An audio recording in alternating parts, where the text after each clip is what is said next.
हाँ चलिए, आज केंद्र सरकार के जो 40 अलग अलग प्रोग्राम्स है उसका रिव्यू करने के लिए एक दिशा की कमेटी की मीटिंग होती है और ये बंधन कारक होता है कि ये मीटिंग क्वार्टरली बेसिस के ऊपर होना चाहिए। यानी कि अगर गिरी पड़ी हालत के अंदर भी अगर देखा जाए तो साल में 3 मीटिंग्स होना चाहिए।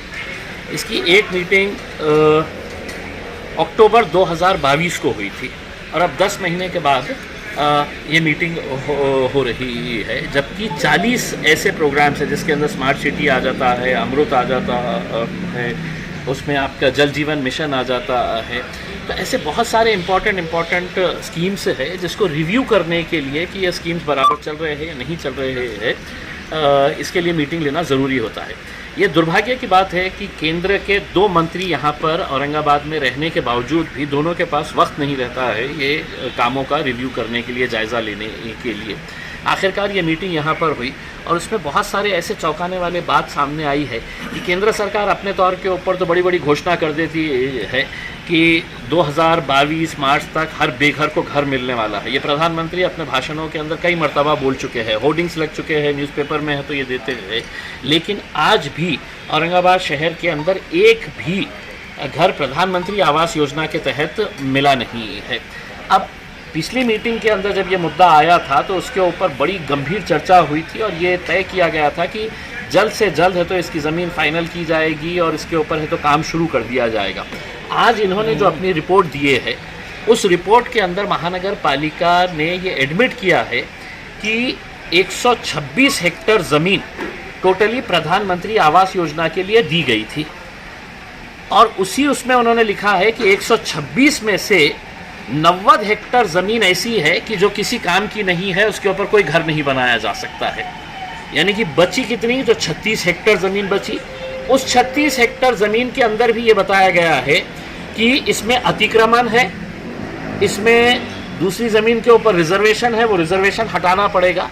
यानी कि साफ तौर के ऊपर देखा जाए तो नरेंद्र मोदी साहब ने गरीबों को सपना दिखाए हैं। 50,000 गरीब औरंगाबाद ज़िले के, हमारी कॉन्स्टिट्यूएंसी के गरीब इस इंतज़ार में है कि मुझे एक घर मिलने वाला है, मुझे एक छत मिलने वाली है। नरेंद्र मोदी साहब और उनके मंत्रियों ने साफ तौर के ऊपर झूठ बोला है, लोगों को बेवकूफ़ बनाए हैं, उनको सिर्फ एक सपना दिखाए है। अब कमिश्नर साहब ने कहा है कि हम 8-10 दिन के अंदर है तो कुछ ना कुछ जगह फाइनल हम करके, टेंडर आ चुके हैं, उसको खोलेंगे। लेकिन मेरे हिसाब से वो 40-50 हज़ार लोग जिनको सपना दिखाया गया था, अगर हम बहुत मेहनत भी कर लें तो मुश्किल से 8 से 10 हज़ार घर बना पाएंगे हम। बाकी के लोगों ने जाके है तो नरेंद्र मोदी साहब, कराड़ साहब और दानवे साहब और अतुल सावे साहब, उनके भारतीय जनता पार्टी के जितने भी नेता हैं, उनके घरों पे जाके पूछना चाहिए कि मेरा घर के लिए तुमने 5 साल पहले मेरे से दस्तावेज़ लिए थे, वो कहाँ पे है करके। दूसरा ये है कि जल जीवन मिशन के नाम के ऊपर आपने प्रधानमंत्री के भाषण सुने होंगे कि 2024 तक हर घर नल, और सिर्फ नल नहीं, हर घर नल जल, यानी कि नल भी रहेगा जल भी रहेगा करके। अब आप अगर देखेंगे कि आज के दिन इस रिव्यू कार्यक्रम के अंदर कई ऐसे गांव हैं ग्रामीण इलाके के कि जहां पर 1-1 साल पहले वर्क ऑर्डर दिया गया है और काम कितना हुआ, तो 3% हुआ, 4% काम हुआ है। अगर इसी गति से काम चलता रहा तो अगले 20 साल तक ये गांव कवर कर पाएंगे हम उसके अंदर। जबकि स्कीम कब तक है, 2024 तक ये पूरी कंप्लीट करने का है। प्रधानमंत्री आवास योजना कब तक है, तो 2024 तक ही रहने वाली है। उस वक्त तक जितने पैसा मिलेगा, घर बनेंगे, बाकी को है तो सबको टाटा बाय बाय करके है तो भेज देना पड़ेगा उसके अंदर। तो ये बड़ी दुर्भाग्य की बात है कि केंद्र सरकार की स्कीम के लिए केंद्र के ही मंत्रियों के पास वक्त नहीं है। अगर हर 3 महीने ये मीटिंग अगर ली जाती तो शायद हम इसके अंदर कुछ ना कुछ आगे बढ़ पाते, कुछ ना कुछ प्रोग्रेस कर पाते और गरीबों को इंसाफ दिला पाते। महावितरण का जो 280 का घोटाला, देखिए, महावितरण के लिए हमने केंद्र सरकार से 1400 करोड़ रुपया लेकर आए। काय के लिए लेके आए हैं कि साहब हमारे ज़िले के अंदर लाइट की जो समस्या है, ग्रामीण इलाकों के अंदर आज भी लोड शेडिंग होती है, शहरों के अंदर है तो लाइट की बड़ी समस्या है, तो इसके लिए 1400 करोड़ रुपये लेकर आए।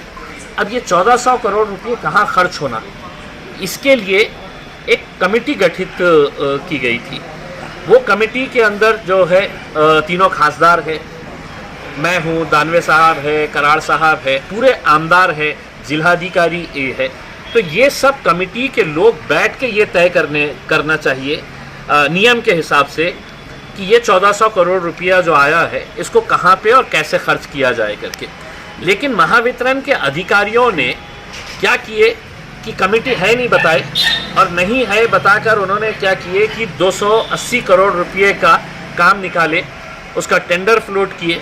हैदराबाद की एक कंपनी है नागार्जुना, उसको ये टेंडर दे डाले, काम दे डाले, और यहाँ पर जब आए तो उनकी हिम्मत देखिएगा कि वो वहाँ पर बैठ के बोल रहे हैं कि हमको अभी कमेटी गठित करना है करके, जबकि मैंने उनके सामने ये बताया कि ये कमेटी ऑलरेडी नवंबर 2022 को गठित हो चुकी है और जिला अधिकारी के ऑर्डर से उसका नोटिफिकेशन भी निकल चुका है। यानी कि आप जब 280 करोड़ रुपए के कामों का फैसला लिए तो 4 अधिकारी बंद कमरे में बैठे होंगे और उन्होंने तय कर लिया है कि ये ठेका इसको देने का है। जब लोगों को परेशानी होती है तो किसके पास जाते हैं? आमदार के पास जाते हैं, खासदार के पास जाते हैं, मंत्री के पास जाते हैं। कमेटी गठित होने के बावजूद भी ये निर्णय लेने से पहले कमेटी के साथ चर्चा क्यों नहीं की गई, कमेटी की मीटिंग क्यों नहीं बुलाई गई? तो ये ऐसे बहुत सारे मुद्दे है देखा जाए तो। और इसमें भी अब आगे जो भी काम होने का है, अब औरंगाबाद शहर के लिए हमने 19 सब स्टेशंस प्रस्तावित है। 19 कई महीनों से उन्होंने सिर्फ इतना लिखे हैं कि हमने पत्र भेज दिए हैं महानगर पालिका को ज़मीन दो करके, हमने पत्र लिख दिए हैं MIDC को, ज़िला परिषद को, ये दो करके। तो हमने उनसे ये कहा है कि इस कमेटी के अंदर महानगर पालिका आयुक्त को भी लेना चाहिए, ज़िला परिषद CO को भी लेना चाहिए, ताकि मीटिंग में बैठ के हम फ़ौरन ये निर्णय ले सके कि कितने हम सब स्टेशंस बनाने के लिए हमारे पास जगह अवेलेबल है करके। इसमें तो ये ना करते हुए कहीं ना कहीं अपने हिसाब से पैसा आया है खर्च कर दो, कहाँ पर भी खर्च कर डालो करके, क्योंकि ये एक स्पेशलाइज्ड वो है, किसी को समझ में नहीं आता है। जैसा अब्दुल सत्तार बता रहे थे कि फॉरेस्ट का काम और MSEB का काम जो है वो अंधेरे में ही चलता है, करोड़ों रुपया कहाँ आता है और कहाँ जाता है किसी को पता नहीं होता है करके। तो अब इसके ऊपर भी हम रिव्यू लेंगे। अब ये तय हुआ है कि 1 तारीख के दिन 1 सितंबर को दोबारा है तो इसकी रिव्यू मीटिंग ली जाएगी। दूसरा ये है कि जालना रोड के ऊपर जो फ्लाईओवर का हमने प्रस्तावित किए थे, मैंने खुद ने नितिन गडकरी साहब के साथ बैठ के पूरे PWD के NHAI के अधिकारियों के साथ हमने जालना रोड के ऊपर एक कंप्लीट फ्लाईओवर होना चाहिए, जैसा नासिक के अंदर है, जैसा अहमदनगर के अंदर है। तो चिकलठाने से लेके वो वालूच तक का फ्लाईओवर वो तय हो गया था। लेकिन एक हमारे अति उत्साही मिनिस्टर आए, डॉक्टर भगवत कराड़ साहब, मंत्री बनते ही उन्होंने बोले कि नहीं मैं फ्लाईओवर के ऊपर है तो ट्रेन भी चलाऊंगा करके।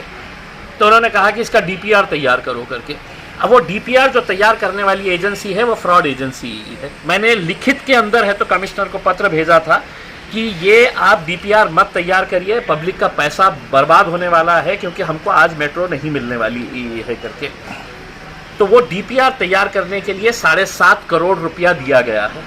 7.5 करोड़ रुपया चंद महीनों के काम के लिए है, तो उन्होंने 7.5 करोड़ रुपये उठाए। उसमें से कितना कहाँ गया है ये इसको मुझे बताने की ज़रूरत नहीं है। मैंने उस वक्त भी ये मांग की थी कि ये 7.5 करोड़ रुपये डॉक्टर भागवत कराड़ अपने जेब से अदा करें, या उस वक्त के जो म्यूनसिपल कमिश्नर ने ये ऑर्डर दिया था उन्होंने अपना पैसा वापस करे, ये पब्लिक का पैसा है करके। DPR तैयार होने के बाद जब उन्होंने NHAI को भेजे कि भैया हम तुम्हारे रोड के ऊपर है तो ये फ्लाईओवर बना रहे हैं, उसके ऊपर मेट्रो लेके जाने वाले हैं, तो NHAI ने तो उनको एक पत्र लिख के भेजा कि हमको मालूम ही नहीं है ये काय का DPR है, किसी स्कीम के अंदर बैठता नहीं है, हमारा कोई सैंक्शन लिया नहीं गए है, हम तुम्हारा DPR तुमको थैंक यू के साथ वापस कर रहे हैं करके। उसमें तो सिर्फ अति उत्साह के अंदर आज हुआ ये है कि जो फ्लाईओवर बनना था वो फ्लाईओवर भी रुक गया है, और जो मेट्रो का ख्वाब दिखाए थे हमारे कराड़ साहब ने वो भी ख़त्म हो गया है करके। अब उन्होंने पिछले प्रेस कॉन्फ्रेंस के अंदर ये बताया था कि ये पैसा जो है हम दिए नहीं है। आज के दिन कमिश्नर साहब ने साफ बोल दिया है कि उनके साथ एग्रीमेंट हुआ था, वो पैसा उनको देने ही देना है करके। उनको एडवांस में पैसा दिया जा चुका है। किसका पैसा है? आपका और मेरा पैसा है, वो दिया जा चुका है उसमें।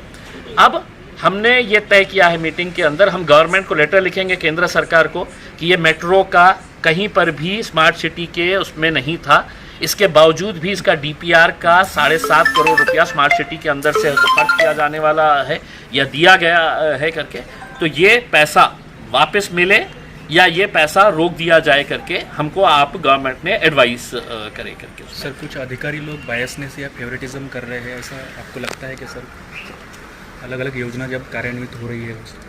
देखिए, पैसा करोड़ों रुपया आ रहा है, हा? लेकिन आप 3% काम कर रहे हैं, 4% काम कर रहे हैं, बड़े बड़े भाषण दे रहे हैं मोदी जी वहाँ पे कि हर घर नल जल, हा? भाषणों में है तो फुल ड्रामाबाजी करके 3% 4%, हा? हर एक के घर पे छत मिलेगी करके भाषणों में सुने हैं आपने, हा? कि 2022 मार्च 2022 तक इस देश के अंदर एक भी ऐसा व्यक्ति नहीं रहेगा, हा? जिसके सर के ऊपर छत नहीं रहेगी, हर एक को घर मिलेगा करके। क्या वजह है कि औरंगाबाद के अंदर एक भी घर, अरे घर तो छोड़ो, ज़मीन ही तुम फाइनल नहीं कर पा रहे हैं, हा?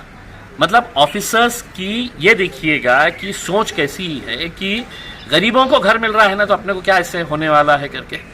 तो 126 हेक्टर ज़मीन एक कलेक्टर दे देता है, हा? अब आप पता चलता है 1.5 साल 2 साल के बाद कि साहब 126 में से 90 हेक्टर ज़मीन किसी काम की नहीं है, लिखित में दिए उन्होंने, आज के दिन रिपोर्ट में दिए है। और जो बाकी के 25-30 हेक्टर बची हुई है उसमें बोलते अतिक्रमण है, वो अतिक्रमण हटाना पड़ेगा, एक जगह के ऊपर रिजर्वेशन है, वो रिजर्वेशन हटाना पड़ेगा। ये 2024 तक की स्कीम है। अगर तब तक अगर गरीबों के घर नहीं बने तो फिर किसी को कोई घर नहीं मिलने वाला है यहाँ पर। और दुर्भाग्य ये है कि ये शहर के अंदर 6 मंत्री है, 2 केंद्र के मंत्री है और 4 राज्य के मंत्री है, उसमें अलग अलग राजनीतिक पार्टियों से आने वाले हैं उसमें। लेकिन 6 मंत्री होने के बावजूद भी ये 40-50 हज़ार गरीबों को घर क्यों नहीं मिल रहा है करके ये सवाल इनसे भी पूछने की ज़रूरत है।